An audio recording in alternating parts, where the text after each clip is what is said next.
NEET தேர்வு வினாத்தாள் கசிவு தொடர்பான வழக்கில் மத்திய அரசை தொடர்ந்து தற்போது தேசிய தேர்வு முகமையும் உச்சநீதிமன்றத்தில் பதில் மனு தாக்கல் செய்திருக்கிறது. முழு விவரங்களோடு இணைகிறார் நமது செய்தியாளர் வெங்கடேஷ். வணக்கம் வெங்கடேஷ். ஏற்கனவே மத்திய அரசு தாக்கல் செய்திருந்த பதில் மனுவில் தேர்வு முறைகேடுகளை தடுக்க மத்திய அரசு புதிய சட்டத்தை கொண்டு வந்துள்ளதாக விளக்கம் அளித்திருந்தது. தற்போது தேசிய தேர்வு முகமையும் பதில் மனு தாக்கல் செய்திருக்கிறது. இந்த மனுவில் என்னென்ன விஷயங்கள் குறிப்பிடப்பட்டிருக்கின்றன? முழு விவரங்கள் என்ன?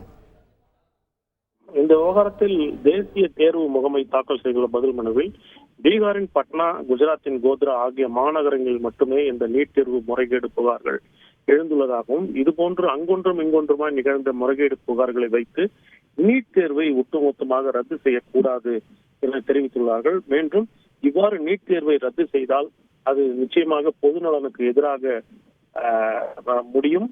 எனவே இந்த நீட் தேர்வை ரத்து செய்யக்கூடாது என கோரி அவர்கள் இந்த தேர்வை நடத்தும் தேசிய தேர்வு முகமை சார்பிலும் ஒரு பதில் மனு என்பது தாக்கல் செய்யப்பட்டுள்ளது.